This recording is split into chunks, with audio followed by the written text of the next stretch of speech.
اور یہ جو سب سے پہلے ہے وہ وہاں پہ آخر میں، اس کو ہم کہیں گے عکسی ترتیب۔ تو ان دونوں صورتوں کے مضامین کی جو آپس میں ترتیب ہے وہ عکسی ترتیب ہے، یعنی الٹ ترتیب ہے۔ چنانچہ ہم دیکھیں، لیکن وہ دیکھنے کے لیے ضروری ہے کہ پہلے وہ مضامین تو تازہ کر لیں جو ہم نے سورہ رحمان میں پڑھے تھے۔ دیکھیں، سب سے پہلے 4 آیات میں عظمت قرآن کا مضمون بیان ہوا تھا۔ الرحمن علم القرآن خلق الانسان علمہ البیان، یعنی قرآن اصل میں تو اس میں سارے اگر اس کا لب لباب نکالیں تو وہ حدیث میں جو الفاظ ہیں خیرکم من تعلم القرآن وعلمہ، اس پر ہم بات کر چکے ہیں، لیکن سب سے پہلے جو مضمون آیا وہ عظمت قرآن کا مضمون آ گیا۔ اس کے بعد دیکھیں تو اللہ تعالیٰ کی جو قدرت ہے اور جو اللہ کی خلاقی ہے اس کا بیان ہے۔ وَهُوَ الْخَلَّاقُ الْعَلِيمُ، تو جو کچھ اس نے بنایا وہ کیا ہے؟ اس نے سورج بنایا، اس نے چاند بنایا، یہ حساب کے کام بھی آتے ہیں، اس نے نجم بنائے، اس نے جو ہے شجر بنائے، یہ انسانوں کے کام آتے ہیں۔ پھر اس نے آسمان کا توازن قائم کیا، پھر اس میں تمہارے لیے دلیل ہے کہ تم اپنے توازن میں بگاڑ پیدا نہ کرنا۔ پھر زمین بنائی، زمین کے اندر یہ اس نے تمہارے لیے جو ہے وہ خوراکیں رکھ دیں۔ وَالنَّخْلُ ذَاتُ الْأَكْمَامِ، یہ سارا کچھ جو ہے اللہ تعالیٰ کی جو مخلوق اللہ نے پیدا کی مختلف طرح طرح کی، اس سب کا بیان آ گیا۔ پھر اس میں آگے جا کے بات آ گئی خلق الانسان من صلصال کالفخار وخلق الجان من مارج من نار، یہ 2 مخلوق جو اللہ کے سامنے اکاؤنٹیبل ہے، جو جنہیں اللہ نے کچھ اختیار بھی دی۔ باقی کسی مخلوق کو اللہ نے کوئی اختیار نہیں دیا، یہ 2 مخلوقات ہیں جن کو اللہ نے اختیار بھی دیا ہے اور ان کا جو ہے محاسبہ بھی ہوگا، اکاؤنٹیبل بھی ہیں، اللہ کے ہاں جواب دہی بھی ہوگی۔ یہ جن اور انس ہیں، تو جن بھی بنائے، انسان بھی بنائے، اور پھر مزید بات آ گئی کہ اس نے زمین کے اوپر جو کچھ بنایا، مرج البحرین یلتقیان بینہما برزخ لا یبغیان، پھر اسی میں سے جو ہے وہ خوبصورت ہیرے موتی جواہرات نکلتے ہیں، انہی پانیوں میں سے وہ جہاز جو پانیوں کے اوپر چلتے ہیں۔ یہ سارا ایک نقشہ کھینچا اللہ تعالیٰ نے اپنی جو بھی صنائی ہے، جو اس نے تخلیق کی ہے اس کا، اور پھر کنکلوڈ کیا کہ کل من علیہا فان، جو کچھ بھی اس کے اوپر ایسا فانی ہے، فنا ہو جانے والا ہے، کوئی باقی رہنے والا نہیں ہے، سب یہ بساط لپیٹ دی جانی ہے۔ اور یہ کہ اللہ کے منصوبے بڑے لمبے لمبے ہیں، کل یوم ہوا فی شان، ہر روز وہ ایک نئے منصوبے پہ ہوتے ہیں۔ اب یہاں آ کے اس کو لاک کر دیجئے، 2 مضمون مکمل ہو گئے یہاں پہ۔ پہلا یہ کہ اللہ تعالیٰ نے عظمت قرآن، اور پھر اس کے ساتھ اللہ کی خلاقی جو دنیا جو نظر آتی ہے۔ اب اس میں آپ اضافہ کر لیں کہ یہ جو ابھی پچھلے دنوں تصویریں آئی ہیں، وہ جو نئی دوربین بھیجی ہے خلا میں، اس نے جو فوٹو کھینچے ہیں اور وہ جو اب ریلیز کیے گئے ہیں، تو وہ دیکھ کے نا کوئی کھربوں سال کے فاصلے پہ یعنی وہ روشنی چلی تھی جو اب کیچ کی گئی ہے، یعنی وہ لائٹ کتنی تیزی سے، اس کی سپیڈ کیا ہے، 1,86,000 میل فی سیکنڈ یہ سپیڈ ہے۔ اور اگر سوچیں کھرب سال پہلے ایک لائٹ چلی ہو آج جہاں پہ، تو بیچ کا فاصلہ کتنا ہوگا، ہمارا تو کمپیوٹر جواب دے جائے گا، مطلب ہمارے تصور میں ہی نہیں آتا۔ بس یہ ٹھیک ہے ہم نے زبان سے ادا کر دیا یہ یوں ہے، لیکن یہ کہ ہم اس کو تصور میں نہیں لا سکتے کہ بھئی یہ کتنا بڑا فاصلہ ہے جو وہاں سے لے کے یہاں تک ہے۔ اچھا، جب آپ اتنی بڑی کائنات کا ایک تصور سوچتے ہیں تو کم از کم میری فیلنگ وہ تصویریں دیکھ کے، یا مجھے جو محسوس ہوا، ایسا ہوا کہ مجھ پر تو ایک غم کی کیفیت، ایک مطلب بڑی جسے مایوسی کی سی کیفیت، اور جیسے بندے کو ہول نہیں آتا کوئی بڑی ڈراؤنی سی شے دیکھ کے، تو مجھ پر تو فوری طور پہ جو کیفیت طاری ہوئی وہ یہ طاری ہوئی۔ تو میں نے سوچا یار یہ کیا ہوا، مطلب یہ تو لوگ سارے خوش ہو رہے ہیں، تو مجھے اس خوشی کے موقع پر یہ غم کیوں لائق ہو رہا ہے؟ تو مجھے احساس ہوا کہ اصل میں مجھے اپنی جو ہے نا بے وقتی کا احساس ہو رہا ہے۔ یار اتنی عظیم اس میں زمین کی حیثیت کیا ہے، پورے نظام شمسی کی حیثیت کیا ہے؟ آپ اگر سوچیں اس پوری کائنات کا تصور کر کے تو اس نظام شمسی کی کیا حیثیت باقی رہ جائے گی پیچھے؟ اس نظام شمسی میں زمین کوئی حیثیت کی عمل نہیں ہے، اور اس زمین کے اوپر جو اللہ نے یہ ساری پہاڑ اور کیا اور یہ سارا کچھ، اور اس میں ایک بندہ، اس کی کیا باقی حیثیت رہ گئی؟ ویسے ہمیں فیل نہیں ہوتا کیونکہ روز یہ سارا کچھ دیکھتے ہیں تو احساس کند ہو جاتا ہے۔ تو وہ تصویریں دیکھ کے مجھے لگا کہ وہ ذرا اصل میں مجھے اپنا جو ہے نا، وہ جسے کہتے ہیں نا اونٹ پہاڑ تلے آ گیا، تو وہ اس میں ظاہر ہے اب پہلی دفعہ جب اونٹ پہاڑ تلے آئے گا تو اسے پتہ چلے گا بھائی پہاڑ کیا چیز ہوتی ہے۔ تو یہ کائنات دیکھ کر تو جو فوری طور پر آپ کا ایک، اگر آپ اس کا تصور کر سکیں تو اپنی بیچارگی، بے بسی، لاچارگی، اور مطلب ہے گویا میرا وجود شناختی گم ہو گئی نا۔ مطلب سمندر کے اندر اگر کوئی تنکا ہو تو اس تنکے کی کیا شناخت ہے؟ تو یہ شناخت کا المیہ پیدا ہو گیا بھائی، ایک ٹریجڈی کہ میں تو کچھ بھی نہیں رہا پھر۔ اب یہاں پہ آپ ذرا سوچئے نا، تو کیا شے مطلب آپ کو ریسکیو کرے گی؟ کون سی چیز ہے جو آپ کے لیے امید بن کے آئے گی؟ یہ سب کسی نے بنایا، جس نے بنایا آپ کی نسبت اگر اس کے ساتھ ہو جاتی ہے، ٹھیک ہے نا، خلاق ہے نا، کوئی خالق ہے نا جس نے یہ بنایا ہے، آپ کی نسبت اگر اس کے ساتھ ہو جاتی ہے، عبداللہ، عبد الرحمن، عباد الرحمن، اب یہ نسبت ہے جو آپ کو پھر در حقیقت یعنی یہ صرف وہ یہ نہیں ہے کہ آپ کو شناختی دیتی ہے، آپ کو دوام بھی دیتی ہے، آپ کو استمرار بھی دیتی ہے، آپ کو بڑا بھی بنا دیتی ہے کہ میں اس کا جس کا یہ سب کچھ۔ تو یعنی یہ ایمان باللہ تو پھر ہمارا سہارا ہے، اور اس کے بعد آپ سوچئے کہ آپ یعنی قرآن مجید پھر آپ کو ایک نئی طرح سے نظر آئے گا نا۔ پھر آپ جب پڑھیں گے کہ الذی خلق سبع سماوات طباقا ما تری فی خلق الرحمن من تفاوت فرجع البصر هل تری من فطور ثم ارجع البصر هل تری کرتین ینقلب الیک البصر خاسئا وهو خسیر۔ کوئی نقص، کوئی عیب، کوئی کمی، کوئی کجی، کوئی ٹیڑھ، کوئی ملی دوربین کو؟ ہر شے پرفیکٹ۔ یہ معلوم ہوا کہ اس کی خلاقی کا ایک مظہر بھی سامنے، اب آپ کے سامنے اللہ کا ایک نیا تعارف آ گیا۔ اچھا، اب آپ کو پتہ چلا یہ بے کل شیء علیم کیا ہوتا ہے۔ بھئی میرا کل پہلے کتنا تھا، میرا خاندان، یہ میرے پہاڑ، یہ میری وادی، یہ میرا کل ہے، یا زیادہ سے زیادہ چلے میرا تصور گلوب کا ہو گیا، یہ زمین ہے، یہ 360 ڈگریاں ہیں، اور یہ گھومتی ہے، اور یہ چلیں نظام شمسی تک ہو، یہ کل ہے نا۔ وَهُوَ بِكُلِّ شَيْءٍ عَلِيمٌ، بس اس کل کا اسے اب جب مجھے پتہ چلے خربوں سے جہاں میں پہنچ ہی نہیں سکتا، یعنی ہم اس باڈی کے ساتھ تو زندگی بھر سفر کرتے ہیں۔ کیا زندگی بھر کیا شے ہے؟ زندگی بھر تو مطلب یہ تو چلو بھر بھی نہیں ہوا نا، تو لگے رہے ہیں تو یہ تو کچھ بھی نہیں رہا۔ تو اب بِكُلِّ شَيْءٍ عَلِيمٌ کا مطلب بھی بدل گیا، اور عَلَىٰ كُلِّ شَيْءٍ قدیر کا مطلب بھی بدل گیا، یعنی سب پر قادر ہے نا۔ اب یہ صرف ہوائیں چلانے کا یا بارش برسانے کا مسئلہ نہیں رہا، جہاں تک ہمارے سگنل ہی نہیں پہنچتے اس سب کا مسئلہ ہو گیا۔ عَلَىٰ كُلِّ شَيْءٍ قدیر وَهُوَ بِكُلِّ شَيْءٍ عَلِيمٌ وَهُوَ الْقَاهِرُ فَوْقَ عِبَادِهِ۔ اب بالکل آپ پر ایک سبح للہ ما فی السماوات وما فی الارض، تسبیح کر رہی ہے ہر شے جو آسمانوں میں ہے، جو زمین میں ہے۔ اور میں بتا چکا ہوں کہ قرآن مجید جب آسمان اور زمین کی جو ہے نا یہ ترکیب استعمال کرے، اس کا مطلب کائنات، پوری کائنات، جو انسان جہاں تک پہنچا یا جہاں تک نہیں پہنچا وہ سب۔ تو اس سے سمجھ لیجئے کہ ایک بالکل یعنی یہ جو سب کچھ ہے، یہ جو اللہ نے بنایا ہے، اس کا مقصد کیا ہے؟ تو یہ اس سے اندازہ کل یوم ہوا فی شان، ہر روز وہ ایک نئے منصوبے پہ ہوتا ہے۔ تو اور ابھی تو ہمیں کائنات کے بارے میں کوئی یعنی سارا علم جمع کریں تو وہ بہت ہی یوں سمجھیے کہ 1% بھی نہیں بنے گا جو مجموعی اس کی۔ اور اچھا وہ آیت بھی ذرا ذہن میں لائیں کہ قُلْ لَوْ كَانَ الْبَحْرُ مِدَادًا لِكَلِمَاتِ رَبِّي لَنَفِدَ الْبَحْرُ قَبْلَ أَن تَنْفَدَ كَلِمَاتُ رَبِّي وَلَوْ جِئْنَا بِمِثْلِهِ مَدَدًا۔ اب زمین کا ہر ذرہ مل کے بھی پوری کائنات کو محض بیان کرنے لگے تو بیان کر سکتا ہے؟ اللہ تو خیر بہت اونچی بات ہے نا، اللہ نے جو مخلوق بنائی ہے، آپ اس کو لکھنے بیٹھے ہیں، ایک ایک باڈی کو اس کا حساب کرنا شروع، تو آپ کے تو سارے اس زمین کے کاغذ بنا دیں اور اس کی سیاہیاں بنا دیں، پھر بھی وہ تو اس مخلوق کی شمار نہیں ہوگا سارا، تو بنانے والے کا کیسے ہوگا؟ تو یہ ساری چیز جو ہے نا وہ ایک بے بسی طاری کر دیتی ہے، ایک بالکل ہی وہ۔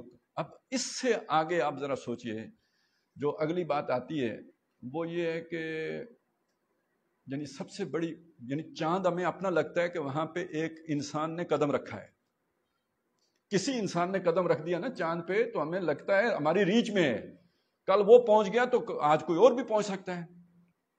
مریخ تک ہمارے اگر وہ خلائی شٹلیں پہنچ گئی یا کوئی اڑن تشتریاں پہنچ گئی تو ہمیں سکون مل جاتا ہے، یار مریخ بھی ہماری ایکسس میں ہے، لیکن یہ والا تو کام ہی باہر ہو گیا۔ اب یہاں معراج کو ذرا ذہن میں لے کے آئیں، وہ بھی تو نوع انسانی کا ایک فرد ہے نا، کہ جو راتوں رات یہ سارا سفر کر کر پھر واپس بھی آ گیا ہے۔ تو آپ کے سامنے بالکل نئی دنیا، نئی، اب وہ جو سفر شروع ہوا تھا مایوسی سے، ایک مطلب جسے کہتے ہیں نا بالکل گپ اندھیرے سے، وہ سفر اب ایک خوشی میں، سرشاری میں، ایک کیفیت، بالکل آپ کیف و سرور میں بدل جائے گا میں وہ، ٹھیک ہے نا، اسی نوع انسانی کے ایک فرد نے یہ سارا یعنی عالم سے گزر گیا، اور گاہ میری نگاہ تیز چیر گئی دل وجود، تو وہ جیسے نگاہ دل وجود چیر جاتی ہے، ایسے تو وہ جسم کے سمیت اس پوری کائنات کو چیر کے وہ آخری سرے پہ منتہا سدرۃ المنتہا، جہاں تک آپ کی کسی ابھی تک کوئی سگنل نہیں پہنچا، اس کی کوئی تصویریں آپ تک نہیں آئیں، وہ وہاں تک پہنچ گیا۔ تو ایک آپ کو بڑا یعنی جسے کہتے ہیں نا الا ان اولیاء اللہ لا خوف علیہم ولا هم یحزنون، تو اس وہ حزن کی کیفیت سے تو کم از کم آپ نکل آتے ہیں۔ تو یہ سارا بیان کرنے کے بعد کنکلوڈ اس پہ، یعنی اس کو یہاں پہ لاک کر دیا، اس کو روک، یعنی آپ اس مضمون کو یہاں روک دیں۔ پہلا عظمت قرآن کے ساتھ جوڑ کے جو چیز آ گئی وہ کائنات آئی، اور ان میں دونوں میں ربط کیا ہے؟ قرآن اللہ کا کلام اور کائنات اللہ کا کام۔ اگر تو یہ کسی مستری نے بنائی ہوتی اور اللہ کا کلام ہوتا تو پھر اس میں اتنا ہی فرق ہوتا جتنا انجینئر کی حساب کتاب میں اور مولوی صاحب کے واز میں ہوتا ہے۔ اگر وہ کلام بھی اسی کا ہے جس نے یہ کائنات ڈیزائن کی ہے تو اس میں کوئی فرق و تفاوت نہیں ہو سکتا۔ تو یہ دونوں چیزیں آ گئی پہلے اس حصے میں جو سورہ رحمان کا ہے۔ اس کے بعد پھر اسے اگلا منظر سامنے آ گیا کہ یہ ساری بساط لپیٹی جائے۔ خطاب ہے اب جنوں اور انسانوں سے جو سمجھ سکتے ہیں اس بات کو۔ بھینسوں کو تو سمجھ نہیں آتی، مخلوق اللہ ہی کی ہیں۔ درختوں کو سمجھ نہیں آتی، سورج چاند ستاروں کو سمجھ نہیں آتی، مخلوق سب اللہ کی ہے۔ سمجھ سکتے ہیں انسان، سمجھ سکتے ہیں جن سمجھ سکتے ہیں۔ تو یا معشر الجن والانس ان استطعتم ان تنفذوا من اقطار السماوات والارض فانفذوا، یعنی میں نے آپ کو بتایا کہ یہ ہو ہی نہیں سکتا، مطلب جن آگ سے بنے نا تو وہ اس کے باوجود لائٹ سپیڈ سے تو ٹریول وہ بھی نہیں کر سکتے نا۔ تو اب ان کے بس سے بھی باہر ہو گئی، انسانوں کے بس سے بھی باہر ہو گئی، گویا یہ تو ناممکنات میں سے ہو گیا۔ یہ کیا بتایا کہ تم میرے قابو میں ہو، تو وہ القاہر فوق عبادی، وہ اپنے بندوں پر پوری طرح قابو یافتہ ہے، سب اس کی گرفت میں، کوئی اس سے نکل نہیں سکتا۔ یہ اگلی بات بتا کے پھر آگے چل پڑی بات، اور آگے یہ چلی کہ پھر ایک انجام ہے جس کی طرف تم نے جانا ہے۔ یہ جیسے ہوتا ہے نا پائپ لائن میں کوئی مینڈک آ جائے تو اس نے اب اگلے سرے ہی سے باہر نکلنا ہوتا ہے، اب اس کے لیے واپسی کا کوئی سفر نہیں ہوتا۔ وہ پائپ لائن میں آ گیا، پانی کا ریلا ہے، مینڈک اب جا کے منہ ہی سے نکلے گا۔ وہ جو پہلے وہ جندرانی درو نال ہونی سی نا، تو درو نالی جڑا آیا تو پھر کہیں پلوٹے اٹھائے نکل سی، اس کی پہلے تو وہ نہ نکلی سکنا۔ بالکل اسی طرح نو انسانی ایک سفر میں، ایک پائپ لائن میں ہے، اور یہ سفر جا کے جہاں منتج ہوگا، جہاں پہ پہنچے گا، فَإِذَا انشَقَّتِ السَّمَاءُ فَكَانَتْ وَرْدَةً كَالدِّهَانِ، یہ جو کائنات ہے یہ بساط لپیٹی جائے گی، اور فیوم پھر اللہ کے سامنے پیشی ہوگی، فَيَوْمَئِذٍ لَا يُسْأَلُ، نہیں پوچھا جائے گا کسی بھی انسان سے، انسوں ولا جان عن ذنبہ، انسوں ولا جان، کسی بھی انسان سے اس کے گناہ یا جن سے اس کے گناہ کے بارے میں۔ یعرف المجرمون بسیماہم، انسان اپنے چہروں سے پہچانے جائیں گے۔ فیوخذ بالنواصی والاقدام، اور اسی پر وہ پکڑ یعنی سر کے بالوں سے اور قدموں سے پکڑ کے دوزخ میں ڈالے جائیں گے۔ تو سب سے پہلے دوزخ کا ذکر آئے، یعنی جب آپ جیسے ہم ورک پلٹتے ہیں نا، تو یہ جب دنیا کا ورک پلٹا تو اس کے بعد جو اگلا ورک آیا وہ تھا قیامت کا منظر۔ اس قیامت میں جو پہلا ہمارے سامنے نقشہ کھینچا گیا وہ دوزخ کا کھینچا گیا۔ دوزخ کا نقشہ کھینچنے کے بعد پھر دو جنتوں کا جو ہے وہ نقشہ سامنے لایا گیا جو ایک معیار کی ہوں گی، لیکن یہ ہمارے سمجھانے کے لیے ایک معیار ہے، اس میں بھی بڑا فرق ہوگا، بڑا فرق و تفاوت ہوگا، اور وہ کئی ہوں گی، ذواتا افنان، ان کی کئی شاخیں ہوں گی۔ اس کے بعد ایک دوسری قسم کی جنتوں کا ذکر آ گیا، وَمِن دُونِهِمَا جَنَّتَانِ، ان دو طرح کی جنتوں کے علاوہ بھی دو جنتیں ہوں گی، ان کی اپنی جو ہے وہ بیان کی گئی۔ تو اس پر جا کے مضمون ختم ہو گیا، یعنی وہ چلا عظمت قرآن سے مضمون چلا، کائنات کی تھوڑا اس کی جو ہے نا وہ اللہ کی خلاقی وہ بیان کی گئی، پھر اس کے بعد جو ہے انجام بیان کیا گیا، اور انجام تین ہیں، دوزخ اور درمیانے درجے کی جنت اور اعلیٰ درجے کی جنت۔ اب آ جائیں آگے، یہ سورہ مبارکہ اس کے برعکس ہے، تو اس کا مطلب ہے سب سے پہلے یہاں کس جنت کا ذکر ہونا چاہیے؟ جو اعلیٰ درجے والی جنت ہے، تو سب سے پہلے اس کا ذکر، اور یہاں شروع ہوا قیامت کے ذکر سے، اذا وقعت الواقعہ، اور پھر وہی کن تم ازواجن ثلاثہ، تم 3 حصے ہو جاؤ گے، یعنی ایک نے دوزخ میں جانا ہے، 2 نے 2 قسم کی جنتوں میں جانا ہے. تو وہ جو 2 قسم کی جنتیں ہیں ان میں سے جو اعلیٰ جنت ہے اس کا ذکر پہلے آ گیا، اور اس کے بعد جو اس سے کمتر والی جنت ہے اس کا ذکر آیا، پھر دوزخ کا ذکر آیا. اچھا، وہاں دوزخ کے ذکر سے پہلے کس کا ذکر تھا؟ کائنات، تخلیق، اللہ کی مخلوقات. تو یہاں دوزخ کے ذکر کے بعد کس کا ذکر ہونا چاہیے؟ کائنات کا. لہذا اچھا وہاں پہ ترتیب کیا تھی؟ وہ اوپر سے بات، یعنی پہلے یہ بتایا کہ آسمان بنائے، زمین بنائی، زمین میں یہ کچھ رکھا، پھر خلق الانسان آیا. یہاں انسان پہلے آنا چاہیے. تو پہلی بات یہی کہی گئی کہ افرأیتم ما تمنون، اور تم دیکھتے ہو اس کو جو تم ٹپکاتے ہو، یعنی تم بنے کس چیز سے ہو. یعنی یہاں الٹا مضمون شروع، انسان کی تخلیق سے شروع ہوا. پھر اسے بڑھا کے کدھر لے کے گئے؟ پھر آگے اس کے بعد کہ تم دیکھتے ہو کہ جو تم بوتے ہو بما تخرسون، اور اس سے آگے آ گیا جو اگلا جو پانی اترا اس کا ذکر آ گیا، بارش کا، اور پھر جو آگ جلاتے ہو اس کا ذکر آ گیا. اور یہاں کے بعد پھر اب نقشہ کھینچا پھر قیامت کا کہ فلا اقسم بمواقع النجوم، یعنی جب یہ ستارے گنا جائیں گے، یہ واقع ہو جائیں، قیامت ہو جائے گی. اور پھر اس کے بعد بتایا کہ تب پتہ چلے گا یہ قرآن کتنی عظیم کتاب تھی. یعنی وہاں پہ جو آپ کے نجات کا ذریعہ ہوگا وہ صرف قرآن مجید ہوگا. یہاں آپ کی سروائیول کا ذریعہ کیا ہے؟ روٹی، کپڑا اور مکان. بھئی روٹی کھائیں گے تو زندہ رہیں گے نا، کپڑے کی بھی ضرورت ہے، مکان کی بھی ضرورت ہے، ہوا کی بھی ضرورت ہے، پانی کی بھی ضرورت ہے. تو یہ تو دنیا کی ضرورتیں ہیں. وہ جب قیامت ہو جائے گی تو اس کے بعد جو چیز آپ کے کام آنی ہے تو وہ ہے قرآن مجید. تو عظمت قرآن کا مضمون وہاں سب سے پہلے، یہاں جا کے سب سے آخر میں آ گیا. اور پھر عظمت قرآن کے مضمون کے بعد ہم کہیں گے کہ جو آخری چند آیات ہیں، فلا نہیں وہ فَإِذَا بَلَغَتِ الْحُلْقُومِ، یہاں سے لے کے آخری آیات تک، یہ پھر ان دونوں صورتوں کا ایک خلاصہ ہے جو دوبارہ پیش کیا گیا ہے. دونوں صورتوں کو سامنے رکھ کر اس کا خلاصہ دوبارہ پیش کیا گیا ہے. تو یہاں پہلا جو مضمون تھا وہ قرآن مجید کی عظمت کا، اور اس سورہ مبارکہ میں آ کے سب سے آخر میں جا کے قرآن مجید کی عظمت کا ذکر آیا. اب آ جاتے ہیں ہم اس کے مطالعے کی طرف. تو پہلی آیت ہمیں بتاتی ہے، یعنی قیامت کے لیے آپ کو پتہ ہے مختلف الفاظ آتے ہیں قرآن مجید میں. القاریہ تو ملقاریہ، کھڑکھڑانے والی، ناک کرنے والی، دستک دینے والی، یا یہ کہ کوٹنے والی، یہ سارے معنی اس کے کیے گئے ہیں. تو یہ تو بہت ہی مشہور ہے. اسی طرح جو ہے لا اقسم بیوم القیامہ، یعنی قیامت وہ جب کھڑے ہو جائیں گے سارے لوگ، اس کی طرف بھی وہ بھی ہے بات. اچھا اسی طرح اس کے لیے جو ہے وہ بھی آیا ہے حق کا، جو حق چیز ہے. تو یہاں پہ واقعہ، اب واقعہ کیا ہوتا ہے؟ ہمارے عام بول چال میں یہ لفظ استعمال ہوتا ہے کہ فلانی جگہ یہ واقعہ پیش آ گیا، جو وہی واقعہ ہے. بھئی ہم کہتے ہیں نا بھئی واقعہ ہوا، گاڑیاں ٹکرا گئی، جسے ہم ایکسیڈنٹ کہتے ہیں، حادثہ، وہ واقعہ بھی ہے. جو حادثہ ہے وہ واقعہ بھی ہے.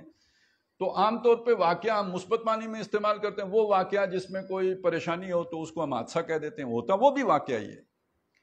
تو گویا اس کائنات میں بھی ایک واقعہ ہونا ہے، واقعہ رونما ہوگا، اور وہ واقعہ یہ ہوگا کہ یہ اس کی بساط لپیٹی جائے گی، قیامت ہو جائے گی. یعنی اگر آپ اسے بالکل عام محاورے میں لیں تو یہ ایک سمپل سی بات ہے جو کہی گئی ہے. ایک بڑا واقعہ ہوگا جس میں یہ بس. اچھا بڑا میں کہہ رہا ہوں اپنی سوچ کے اعتبار سے، آپ ذرا اللہ کے اعتبار سے دیکھیں تو کیا واقعہ ہے یہ تو تنکا بھی نہیں ٹوٹا نا. اب جو کائنات کا ہمارے سامنے تصور آ رہا ہے اس میں فرض کریں اس نظام شمسی کی قیامت ہوتی ہے تو کیا واقعہ ہے؟ اللہ کے اعتبار سے تو کوئی بڑا واقعہ نہیں ہے. یہ تو ایک معمولی سا پتھر گرا ہے، جیسے ہم کہیں جی وہ لینڈ سلائیڈ ہو گئی، کوئی 20-25 فٹ جگہ بہ کے چلی گئی. پوری کائنات کے اعتبار سے اس پورے نظام شمسی کا خاتمہ بھی اتنی ساری بات ہے، کوئی بہت بڑا واقعہ نہیں ہے. اچھا بلکہ یہ پتھر سے یاد آیا، اگلی بات سوچیں یہ واقعے کے لغت کی طرف جائیں. وقع یاقع کہتے ہیں کسی شے کا گر پڑنا. میرے ہاتھ میں کوئی چیز تھی، یہ موبائل تھا، یہ میرے ہاتھ سے گر پڑا، یہ وقع یاقع، یہ گر پڑنا. چنانچہ بعض نے اس کا ترجمہ یہ بھی کیا نا، ہو پڑنے والی ہو پڑے گی. تو یہ ہو پڑنے میں وہ گر پڑنے کا مفہوم شامل ہے. تو اذا وقعت الواقعہ، جب وہ ہو پڑنے والی ہو پڑے گی، یعنی وہ واقعہ جب رونما ہو جائے گا اور گرنے کے مفہوم کو بھی ذہن میں رکھیں تو آج یعنی یہ کائنات میں کس بعض ابھی یہ اس چیز تک بھی انسان پہنچ چکا ہے کہ مختلف نظام شمسی جو ہیں ان میں قیامتیں ہوتی رہتی ہیں، قیامتیں ہوتی رہتی ہیں، کوئی ایک پورا جو ہے وہ خاندان ہے ستاروں کا اور پھر وہ آپس میں گڑمڑ ہو کے ختم ہو جاتے ہیں، اسے وہ کہتے ہیں بلیک ہول۔ ابھی جتنی کچھ سمجھ آئی ہے وہ یہی ہے کہ وہ تو کوئی ایسی اس کے اندر ایک کشش پیدا ہو جاتی ہے کہ جو چیز اس کی طرف جاتی ہے وہ اپنی طرف کھینچ لیتا ہے، جیسے بھنور ہوتا ہے نا، پانی میں بھنور بنتا ہے، یا وہ جو ہوا میں جو آتا ہے بگولا، بالواں ہے، بالواں یا بگولا جو ہے، جیسے وہ چیزوں کو لے کے اوپر جاتے ہیں تو بھنور لے کے پانی میں نیچے جاتے ہیں، اس طرح کائنات میں بھنور بن جاتے ہیں، اسے وہ بلیک ہول کہتے ہیں، جس میں جو باڈی اس کے آس پاس سے بھی گزرے اس کو اپنے اندر کھینچ لیتے ہیں۔ یہ اس میں تو وہ کوئی دوزخ والا نقشہ ہے۔ کلما ارادوا ان یخرجوا منها اعیدوا فیہا، جب جب وہ ارادہ کریں گے کہ اس سے نکلے جائیں اسی میں ڈال دیے جائیں، دوبارہ اسی میں پلٹا دیے جائیں گے۔ اچھا یہ بھی حدیث میں ہے نا کہ ایک آدمی جو ہے دوزخ سے نکلے گا، چڑھائی چڑھتا چڑھتا چڑھتا چڑھتا چڑھتا اوپر پھر گرے گا تو پھر طے میں۔ تو یہ بالکل یہ جو بلیک ہول کا ابھی تک جو کچھ تصور آیا وہ دوزخ سے بہت ملتا جلتا ہے۔ تو یہ تو ہو گئی جی قیامت، اذا وقعت الواقعہ، جب وہ ہو پڑنے والی ہو پڑے گی، جب وہ ہونے والا واقعہ ہو جائے گا۔ لیس لوقعتها کاذبہ، اس کے ہو پڑنے میں کوئی جھوٹ نہیں ہے، اس کا کوئی جھٹلانا نہیں ہے، وہ کوئی مطلب ہے وہ ایک حقیقی سچی واقعی بات ہے، ایک شدنی حقیقت ہے، اس سے انکار ممکن نہیں ہے، اس سے کوئی جو ہے جیسے اب ہم سمجھتے ہیں یہ بات کہ موت سے تو کسی کو انکار نہیں ہے، جو کافر بھی ہے وہ موت کا انکار تو نہیں کر سکتا۔ یہ جو انسانی علم آگے بڑھا ہے یہ ثابت کر رہا ہے کہ یہ کائنات کا اینڈ ہونا ہے، کم از کم یہ کہ اس نظام شمسی کا تو اب وہ سورج کی عمر کا بھی حساب لگا رہے ہیں نا، اتنے عرصے کے بعد سورج جو ہے وہ اس کی روشنی مان پڑ جائے گی، تو گویا یہ ایک ایسی شدنی بات ہے، ایک ایسی حقیقت ہے جس تک انسان کے علم کی بھی رسائی ہو جائے گی کہ یہ ایک وقت میں یہ بساط لپٹ جائے گی، یہ ختم ہو جائے گا کام۔ اب یہ تحقیقات ہیں، ویسے تو جب تک اللہ تعالیٰ چاہے وہ رہے گا، جب اللہ نہیں چاہے گا تو ختم ہو، ہمارا تو سیدھا سیدھا کام ہے، بہت ہی سمپل ہے، لیکن یہ کہ جو دھندے کرتے ہیں اور بہت ہی گہرائیوں میں جا کے سوچتے ہیں تو وہ تو پھر ریسرچ کریں گے، وہ تو فیکٹس کی بنیاد پہ بات کریں گے، تو وہ لمبی فیکٹس تو ہماری سمجھ میں بھی نہیں آتے، لیکن یہ زلزلے کے بعد جو ہمارے علاقے میں ریسرچ ہوئی تھی تو اس میں یہ باتیں آئی تھی کہ یہ جو پہاڑی علاقہ ہے سارا، یہ کشمیر سمیت، کہ یہ تو گویا عمر اپنی پوری کر چکا ہے، یہ اندر سے کھوکھلا ہو چکا ہے، اس یہاں تو زندگی ویسے ہی جو ہے نا وہ گویا آخری دموں میں بوڑھی ہو گئی، مائی زمین بوڑھی ہو گئی، سمپل، مائی زمین بوڑھی ہو چکی۔ تو اب اس سے سمجھ لیں کہ یہ اس کا کیسے انکار کیا جا سکتا ہے، یہ تو ہو پڑنے والی شے ہے، یہ تو ہونی ہی ہونی ہے، جیسے موت کا انکار نہیں ایسے اس کا انکار ناممکن ہے۔ لیکن اگلی بات جو ہے اصل میں یہ ہے کہ یہاں سائنس آ کے یہاں پہ تو یہ تو مان لے گی کہ یہ ختم ہو جائے گی، اس کے بعد دوبارہ بننے کا تو سائنس کبھی بھی نہیں کہے گی، ٹھیک ہے نا، سائنس کبھی یہ بات نہیں کہے گی کہ دوبارہ بنے گی، دوبارہ زندگی کے بارے میں سائنس کبھی بھی نہیں، ہاں سائنس یہ بھی نہیں کہے گی کہ دوبارہ زندگی نہیں ہے، کیونکہ یہ بھی سائنٹیفکلی پروو تو نہیں ہے نا دوبارہ زندگی نہیں ہے، ہو سکتا ہے ہو جائے، ہو سکتا ہے نہ ہو، نہ ہم کہہ سکتے ہیں ہوگی، نہ ہم کہہ سکتے ہیں نہیں، یہ سائنسی موقف ہوگا، ہمارا تو اس پہ یقین ہے، اس پہ تو شک ہو سکتا ہے کہ ابھی میں ہوں یا نہیں ہوں، لیکن اس پر کوئی شک نہیں ہو سکتا کہ دوبارہ اللہ کے سامنے بن کے اللہ کے سامنے پیش ہونا ہے۔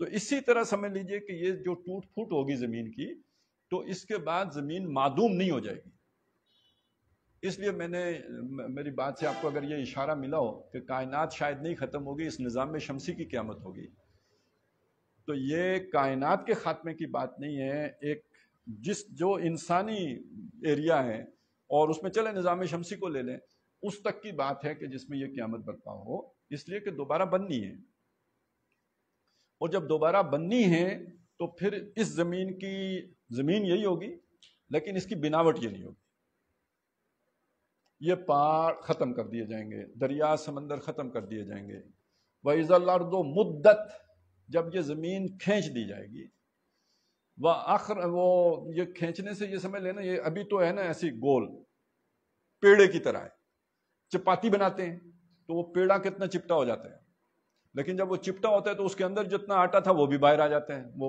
اوپر سے نظر آ رہا ہوگا یا نیچے سے نظر آ جائے گا۔ تو یہی بات وہاں کہی گئی ہے، وَإِذَا الْأَرْضُ مُدَّتْ وَأَلْقَتْ مَا فِيهَا، جو اس کے اندر ہوگا اس کو اگل دے گی، وَتَخَلَّتْ، اندر سے خالی ہو جائے گی، سب کچھ باہر آ گیا نا، تب چپٹی ہو گئی۔ اب یہ جو پورا جو ابھی گلوب ہے، یہ پراٹھا جب بن جائے گا، اس کے اوپر وہ حشر کا میدان سجے گا، وہ تو یہیں پہ ہے نا، یہیں پہ حساب ہونا ہے۔ اب یہ حساب کتاب ہونے کے بعد اگلا مرحلہ ہے، اور اگلا مرحلہ یہ ہے کہ جس میں یہ بات تو بالکل واضح ہے کہ جو جنتی ہوں گے ان کی جو ابتدائی مہمان نوازی ہوگی نزلاً، وہ تو ادھر ہی شروع ہو جائے گی نا، زمین کے اوپر ہی، جیسے وہ ٹینٹ لگے ہوئے ہوتے ہیں نا الیکشن، تو اپنے اپنے ووٹرز کے لیے نہیں بنایا ہوتا ہے، چلیں جی ان کو کچھ پانی وانی کا بھی بندوبست کر دیتے ہیں، تو یعنی ابتدائی طور پر وہ اس جو بھی ہولناکی ہے اس دن کی، اس سے انہیں پناہ دینے کے لیے ادھر ہی اللہ تعالیٰ نے ان کے لیے کچھ نہ کچھ انتظام کر رکھا ہوگا، لیکن وہاں روکنا تو نہیں ہے، وہ تو ایک عارضی رکنا ہے وہاں پہ، وہاں سے اب منتقلی ہے، اور یہ جو منتقلی ہے یہ کائناتی منتقلی ہے۔ اب آپ سمجھے نا یہ کدھر جانا ہے؟ قرآن مجید کہتے ہیں ان کے لیے ایک سے زائد جگہ کہتے ہیں کہ جو لوگوں نے یہ کیا ان کے لیے آسمان کے دروازے نہیں کھولے جائیں گے، اس کا مطلب جو نیک لوگ ہوں گے ان کے لیے آسمان کے دروازے کھلیں گے۔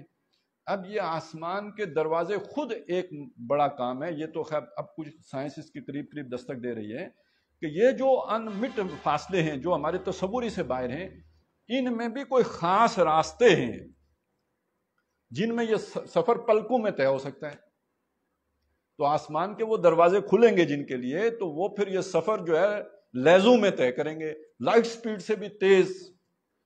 تو جب آپ لائٹ سپیڈ سے تیز کریں گے تو گویا اگر وہ برا نہ لگے تو حاضر ناظر ہو جائیں گے نا۔ ٹائم اینڈ سپیس زیرو ہونے کا دوسرا مطلب ہماری جو بھی وہ ٹرمز ہیں اس میں تو حاضر ناظر ہی ہونا ہے، پھر آپ کائناتی انسان ہو گئے، پھر آپ وہاں بھی پہنچ گئے یہاں بھی پہنچ گئے، پھر آپ کے لیے کوئی مسئلہ نہیں رہا۔ تو گویا یہ جو وہاں بھی پہنچنا اور یہاں بھی ہر جگہ پہ موجود ہو جانا، کم از کم اس حد تک یہ جنت کا ایک بہت بڑا اہم مرتبہ ہے جو انسان کو حاصل ہوگا۔ ہم نے تو اصل میں دیکھیے یعنی بچہ کسی خوشی کی تصور کرے گا تو مٹھائی کی کرے گا، ٹافی کی کرے گا، بہت اچھے کسی کینڈی کی کرے گا، کوئی آئس کریم کی، یہی اس کی دنیا ہے، یہیں تک اس کی سوچ ہے۔ تو ہمارے جو اپنی جتنی سوچ ہے اتنا ہی ہم نے اپنے لیے جنت بھی سوچی ہوئی ہے نا، اتنے گز پلاٹ مل جائے گا اور گھر بن گیا تو مطلب گھر ہمارا کتنے 4 کنال کا ہوگا، بہت بڑا گھر ہوگا، تو اتنا ہی ہمارے دماغ میں آتا ہے۔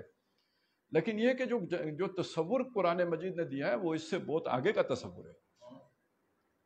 ذرا آپ دیکھیں کہ سابقوا الی مغفرۃ من ربکم وجنۃ عرضھا کعرض السماء والارض، اس جنت کی طرف دوڑو جس کا پھیلاؤ آسمان اور زمین جتنا ہے۔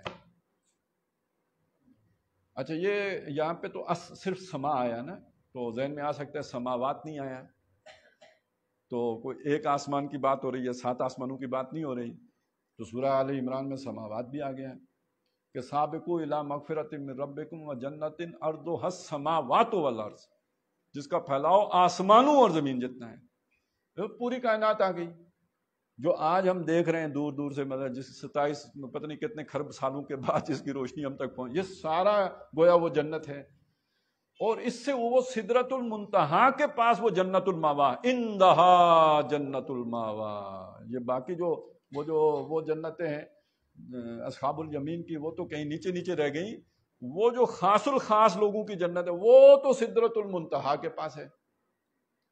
اب وہاں سے تو صرف ابھی یہ والی ایک تصویر آئی ہے نا جو اس کے آس پاس کی، اس کی سراؤنڈنگ کی، اس کے مضافات کی، تو اب آپ اس سے اندازہ لگائیں کہ یعنی ہمارا یعنی پہلے انسانوں کا جنت کا کیا تصور ہوگا، لیکن اب آپ سوچیں کہ جنت کیا چیز ہوگی۔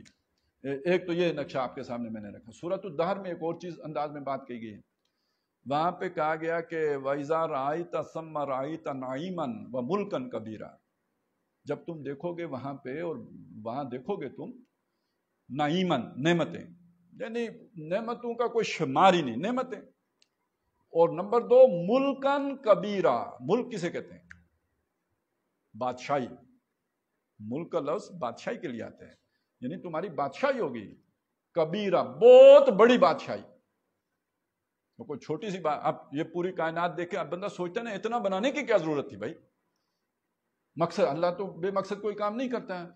تو اصل میں یہ دوسرے قدم کے لیے، یہ سٹیپ 2 کے لیے. یہ تو ایک، اس وقت ہم ایک بڑی محدود زندگی ہے جو بسر کر رہے ہیں، اور بڑی چند کلیوں پہ قناعت کر کے بیٹھے ہوئے ہیں. تو اللہ تعالیٰ نے تو تنگی دامہ کا سارا بندوبست کر رکھا ہے.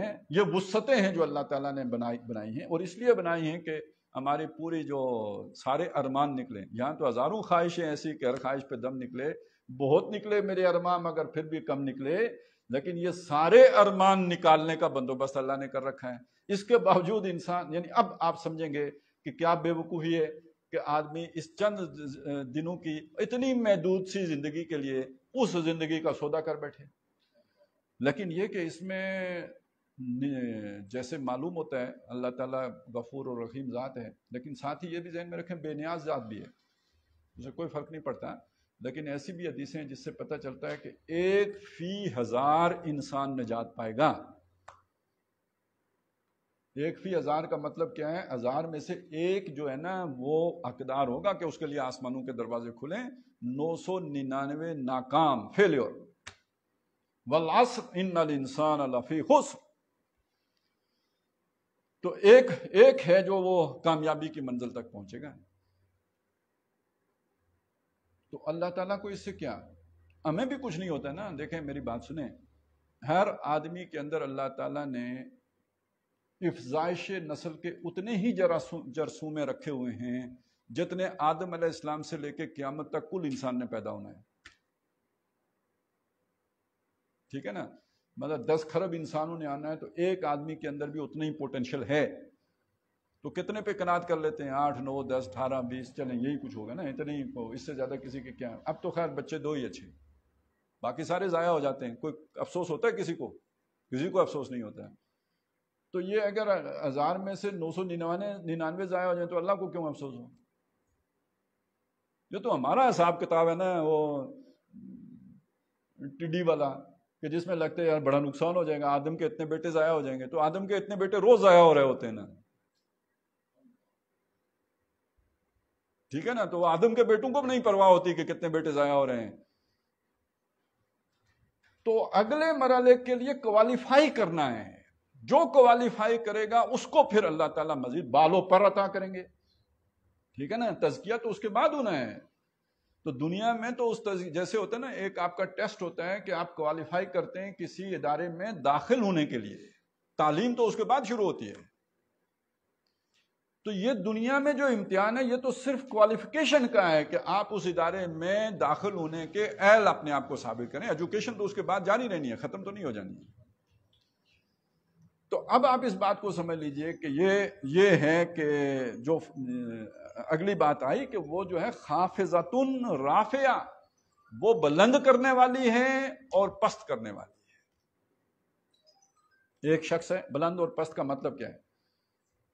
عام طور پر جو آدمی وہ 4 شرطیں پوری کرے کہ جن کے نتیجے میں آخرت میں اگلے مرحلے کے لیے وہ کوالیفائی ہو سکتا ہے، یعنی ایمان، عمل صالح، تواصی بالحق اور تواصی بالصبر، یہ بات مجھ سے لکھوا لیں کہ اس کی دنیا کا نقصان لازمی ہوتا ہے.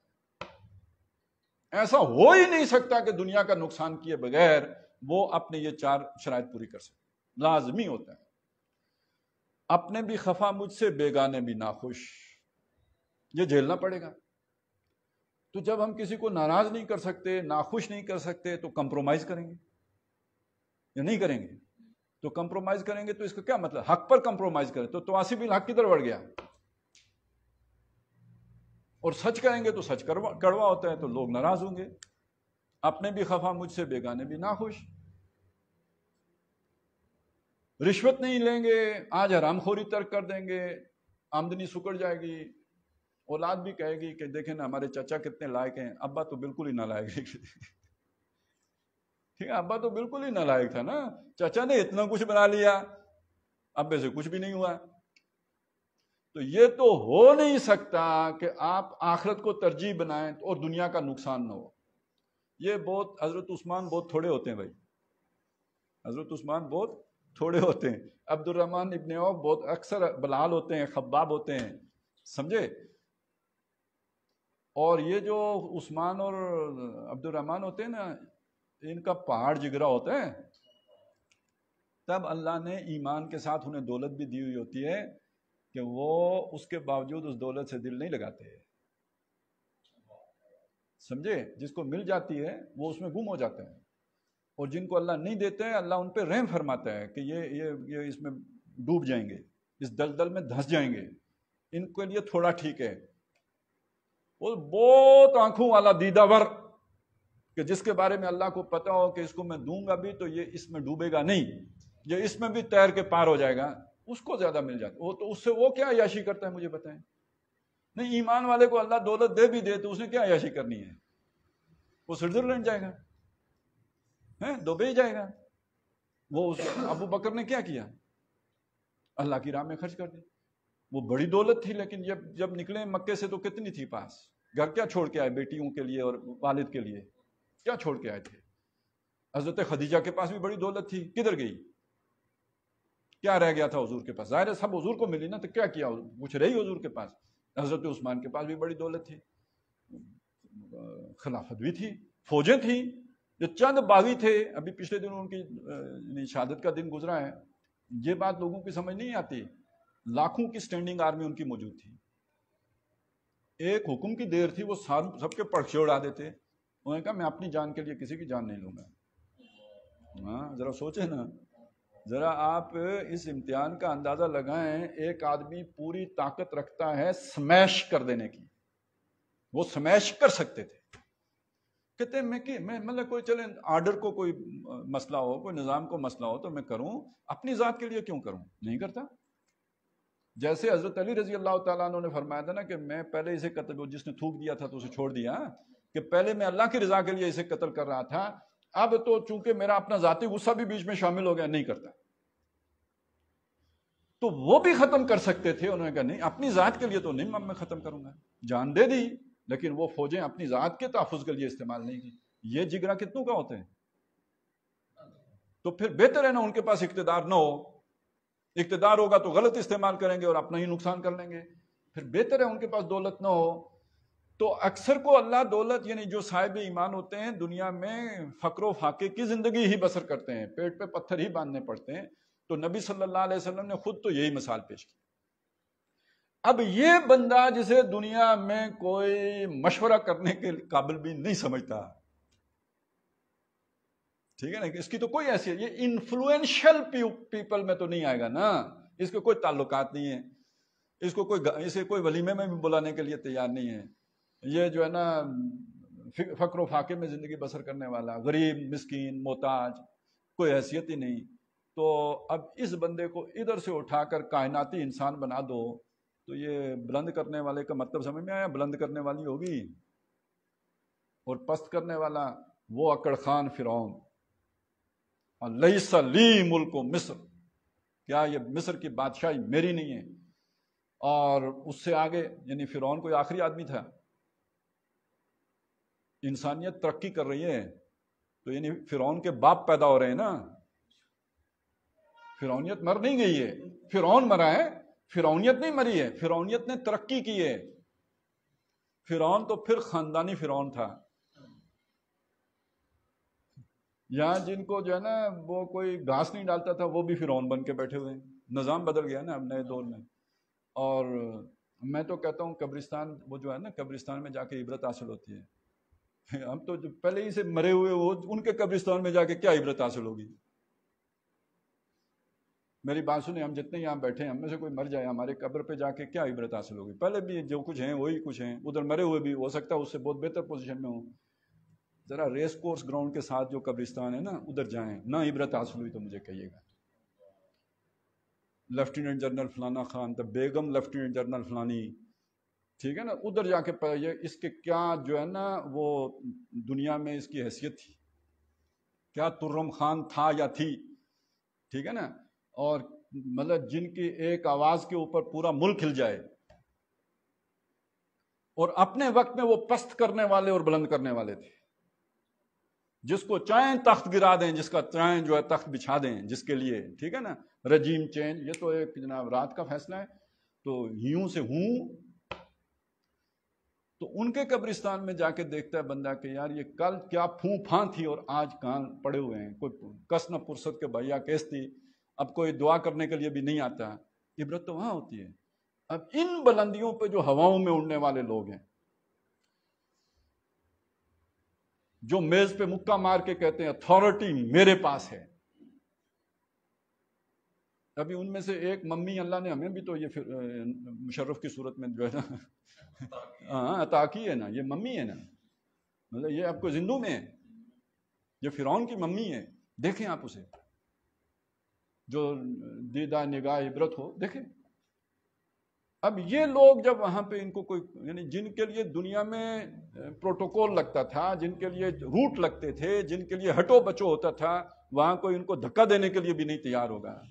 تو پستی کا کوئی حد سے گزرنا دیکھے تو خافضتن رافضہ، رافعتن اٹھانے والی، خافضتن پست کر دینے والی، بلڈوز کر دینے، سمیش کا بھی لفظ انہی کا ہے نا، سمیش کر دیں گے تو یعنی وہ سمیش کر دینے والی ہوگی ان کو. تو اذا وقعت الواقعہ لیس لوقعتہا کاذبہ خافضۃ الرافعہ. اور یہ کب ہوگی؟ اب وہ منظر کشی ہے. اذا رجت الارض رجا، جب زمین ہلائی جائے گی جیسے ہلائی جاتی ہے. اصل میں یہ ترجمہ اسی طرح کیا جاتا ہے. میں تھوڑا سا آپ کو اس کا وہ بتا دوں. یہ عربی زبان میں جب فعل کے بعد مفعول بھی اسی مادے سے حالت نسبی میں آ جاتا ہے تو اسے ہم کہتے ہیں مفعول مطلق، جس کا مطلب یہ ہوتا ہے کہ یہ کام یعنی بڑی، یعنی جسے کہتے ہیں باریکی سے، بڑی حتمیت سے، بڑی تکمیل کے ساتھ یہ کام مکمل کیا جائے گا. یعنی وہ ہلائی جائے گی، جسے ہمارے یہاں کہتے ہیں نا اللہ تے اللہ نا، یعنی ایک ہی ہلانے کو ہم تین دفعہ جو لے کے آتے ہیں تو اصل میں اس میں زور اور تاکید پیدا کر رہے ہوتے ہیں کہ یہ کام لازمی ہوگا، یعنی ہلنا ہوگا. تو اس کا ہم کیا اردو میں تو اس طرح ہے نہیں، تو ہم کہتے ہیں جب وہ ہلائی جائے گی جیسے ہلائی جاتی ہے، تو اس میں وہ شے نہیں پیدا ہوتی نا، جو اس کے اندر وہ ایک تصور ہے. تو لیکن یہ کیا وہ ہمارے ہاں تھوڑا سا اس میں ہے اللہ تے اللہ نا، یعنی خوب جس کو کہتے ہیں نا کوئی شے ہلے بغیر چھوڑنا نا. تو یہ زمین ہلائی جائے گی جیسے ہلائی جاتی ہے، یعنی پھر واقع ہل پڑے گی. ایسا نہیں ہے کہ کوئی زلزلہ اس کی معمولی سی کیفیت ہوگی، نہیں، بالکل ایک زلزالاً شدیدہ کی کیفیت ہوگی.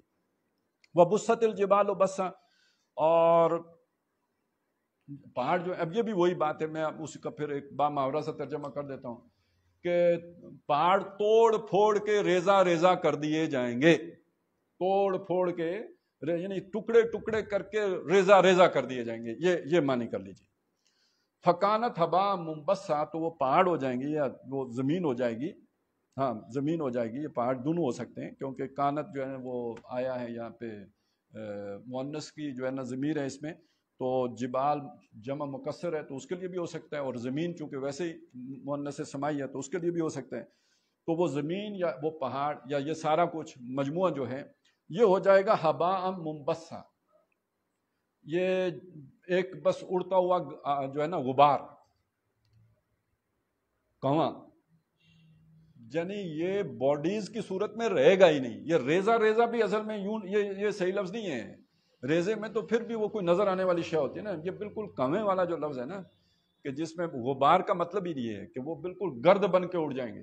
یہ آپس میں ان کا جو جوڑ ہے یہ جوڑ کھل جائیں گے، اور جوڑ کھل جائیں گے تو یہ سارا ریزہ ریزہ ہو کے غبار کی صورت اختیار کرے، ایک دھواں بن جائے گا. بس اس سے زیادہ ایک وقت ایسا گزرے گا زمین کے اوپر کہ اس کی یہ صورت بن جائے گی.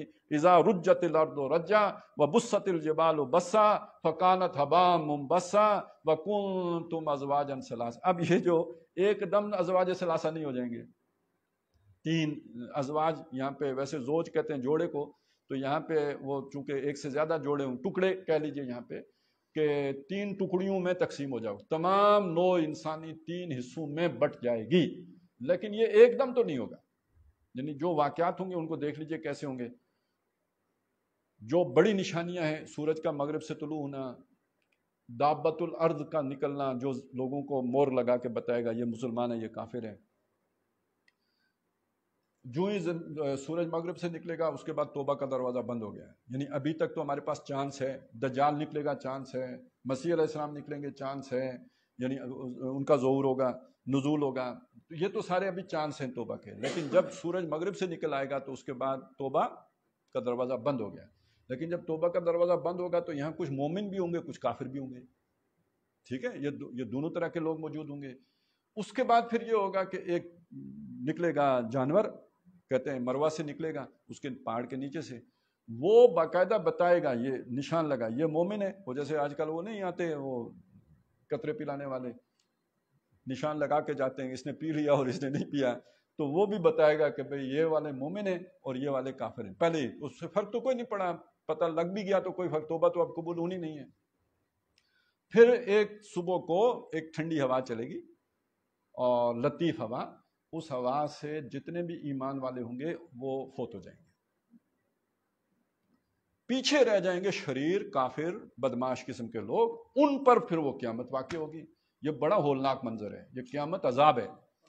اور یہ عذاب آئے گا ان گناہگاروں پر جو کافر ہوں گے. مومنین کو اللہ تعالیٰ اس سے پہلے اٹھا لے گا. اور بھی چھوٹے چھوٹے واقعات ہیں قرآن مجید کے جو ہے نا، الفاظ اٹھا لیے جائیں گے. یہ ساری میں نے بڑی بات آپ کے سامنے رکھی ہے. اس کے بعد ہزاروں سال گزریں گے، ہمیں کوئی پتہ نہیں کتنا عرصہ گزرے گا، برزخ کا دور ہے. اور پھر جو ہے ایک صبح کو پھر ایک سیٹی بجائی جائے گی. اب سور پھونکنے کو میں کہوں گا جیسے وہ وسل ہوتی ہے نا، فوجیوں کی پریڈ لگتی ہے تو وہ مارتے ہیں تو سیٹی بجاتے ہیں، وسل ہوتی ہے. یا یہ کہ وہ کوئی الارم ہوتا ہے تو وہ سارے دوڑ کے آ جاتے ہیں. اسی طرح جو ہے نا وہ اسرافیل جو ہے سیٹی ماریں گے اور سارے قبروں سے نکل کر دوڑتے ہوئے جو بھی اپنی اپنی جگہ ہے اس پر پہنچ جائیں گے. دیر لگائیں گے نہیں، سب نکل آئیں گے. اب یہ جب نکل آئیں گے تو اس کے بعد ظاہر ہے اصحاب کتاب ہیں اور جو ہے نا وہ فیصلے ہیں، کس نے دوزخ میں جانا ہے، کس نے جانا. اب یہاں پہ جا کے تو وہ 3 حصوں میں بڑھ جائیں گے، 3 گروہ بن جائیں گے. پوری نوع انسانی کے 3 گروہ بن جائیں گے. اس کا نقشہ ہے سارے لوگ اکٹھے ہو جائیں گے. یہ پہلے بھی کبھی اکٹھے تھے، دنیا میں آنے سے پہلے بھی سب اکٹھے پیدا کیے گئے. پھر اس کے بعد جو ہے نا وہ دنیا میں نمبر اپنے اپنے لگ گئے اور یہاں پہ اکٹھے کبھی بھی نہیں ہوئے. لیکن دوبارہ اس زمین کے اوپر اکٹھے کیے جائیں گے مرنے کے بعد، سب کے سب اکٹھے ہوں گے. بلکہ سورہ آل عمران میں اس کا، سورہ انعام میں اس کا ذکر ہے، وَلَقَدْ جِئْتُمُونَا فُرَادَا كَمَا خَلَقْنَاكُمْ أَوَّلَ مَرَّةٍ. ہم تمہیں لے آئے نا فرادا، اکیلا اکیلا، کوئی کسی کا رشتہ دار نہیں ہے. كَمَا خَلَقْنَاكُمْ أَوَّلَ مَرَّةٍ، جیسے کہ تم کو ہم نے پیدا کیا تھا پہلی مرتبہ، تب بھی کوئی کسی کا رشتہ دار نہیں تھا. وَتَرَكْتُمْ مَا خَوَّلْنَاكُمْ، اور تم چھوڑ آئے ہو جو خول ہم نے تمہیں پہنائے تھے. یہ خول کیا ہیں؟ یہ رشتہ داریاں خول ہیں، یہ بندھن ہیں. ان کو بندھن کہتے ہیں نا. ہم مختلف بندھنوں میں بندھے ہوئے ہیں، جو بندھن ہے وہ خول ہے. برادری کا خول ہے، جو بھی اپنی قوم قبیلے کا خول ہے، یہ خول ہے جن میں بندھے. اچھا، اسی میں جو محبتیں ہیں وہ بھی ایک خول ہیں. یہ اولاد ہے، یہ بیوی ہے، یا بیوی کے لیے اس کا شوہر ہے. اچھا، یہ کاروبار ہے، یہ سارے بندھن ہیں جن میں ہم، یہ سب اللہ نے ہمیں باندھا ہوا ہے. یہ خول ہیں جو ہمیں پہنائے ہوئے ہیں. اسی میں ہمارے رول ہیں. خول کے ساتھ اب رول، یعنی کوئی بادشاہ ہے، کوئی چوکیدار ہے، کوئی امیر ہے، کوئی غریب ہے، کوئی جو ہے نا بغیر محنت کے کھا رہا ہے، کسی کو ہاتھوں سے محنت کر کے کما کے کھانی پڑ رہی ہے، کسی کو جو ہے نا وہ کئی نسلوں کا اس کے پاس ہے، اور کوئی جو ہے 2 وقت کی روٹی کو ترستا ہے. اپنا اپنا خول ہے، ہر شخص اپنے اپنے خول میں ہے. وہ جس خول میں تم تھے، وَتَرَكْتُمْ، وہ تم چھوڑ آئے ہو نا، مَا خَوَّلْنَاكُمْ، جو خول ہم نے تمہیں چڑھایا تھا، وَرَاءَ ظُهُورِكُمْ، اپنی پیٹھوں کے پیچھے. یعنی وہ دنیا میں خول تھے.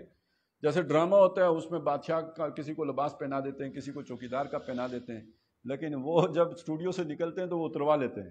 وہ کہتے ہیں آپ اپنے کپڑے پہن کے جاؤ، یہ تو اگلی فلم میں کام آئیں گے آپ کدھر. یہ سٹیج کی چیز تھی. تو یہ دنیا کے سٹیج میں اللہ نے مختلف خول، مختلف رول دیے ہوئے ہیں. یہ دنیا میں رہ گئے.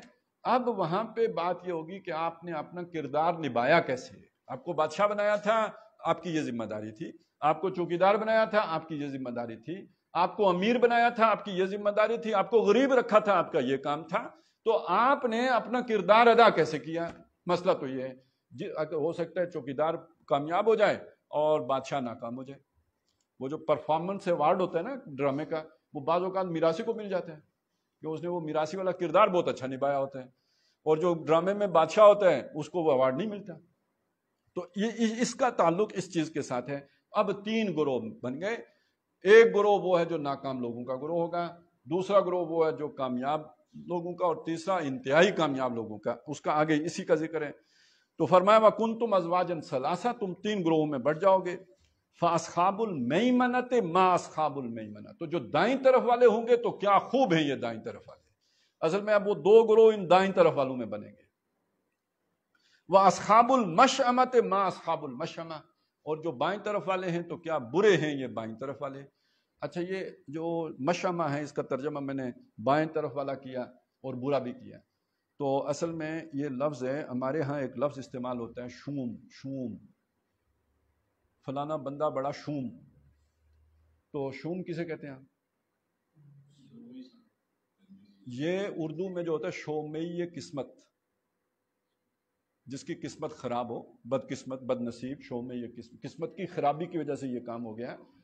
تو شوم شخص وہ ہے، اصل میں اس کا معنی ہوتا ہے کہ بڑا بد نصیب آدمی ہے، بڑے یعنی نقصان والا، خسارے والا آدمی ہے. لیکن عام طور پر ہم اسے استعمال اس وقت کرتے ہیں کہ جس آدمی کے اندر وہ کنجوسی ہو، وہ دل کا سخت ہو، تو اس کے لیے ہم شوم کا لفظ استعمال کرتے ہیں. تو اصل میں یہ دل کی سختی سب سے بڑی بد نصیبی ہے. تو یہ یہاں پہ مشأمہ کا آپ معنی بد نصیب بھی کر سکتے ہیں. وہ تو خوش نصیب ہے نا جو دائیں والے ہو گئے، اس کے مقابلے میں یہ شوم لوگ ہیں، بد نصیب لوگ ہیں جو بائیں والے ہیں. لیکن عظیم اکثریت تو ان کی ہوگی. اب جو دائیں والے ہیں ان میں سے ایک وہ ہیں والسابقون السابقون، وہ جو سبقت کرنے والے ہیں. کیا ہیں وہ سبقت کرنے والے؟ یعنی آگے نکل جانے والے، سبقت کر جانے والے یعنی باقیوں سے آگے نکل جانے والے. میں بس اس کا ترجمہ کر لیتا ہوں، پھر باقی تفصیل انشاءاللہ اسی سے کی آئندہ کر لیں گے. پتہ ہے اولئک المقربون، یہ قریب والے ہیں. مقرب، اللہ کا قرب ان کو حاصل ہوگا. وہ عند سدرۃ المنتہا عندہا جنت الماوا، یہ قرب اللہ کے قریب والے لوگ ہو گئے. فی جنات النعیم، یہ نعمتوں والے باغات میں ہوں گے. سلۃ من الاولین، پہلو والوں میں سے یہ بہت ہیں. وقلیل من الاخرین، بعد والوں میں سے یہ تھوڑے ہوں گے. اعلیٰ سرور موضونہ، یہ بیٹھے ہوں گے جو برابر جو ہوں گی لگی ہوئی، جو تخت نشی ہوں گے. متکئین علیہا متقابلین، آمنے سامنے ان پر بیٹھے ہوں گے. یطوف علیہم ولدان مخلدون، اور ہمیشہ رہنے والے لڑکے ان کے اوپر جو ہے وہ طواف کر رہے ہوں گے، یعنی آ جا رہے ہوں گے، چیزیں لا رہے ہوں گے، پیش کر رہے ہوں گے.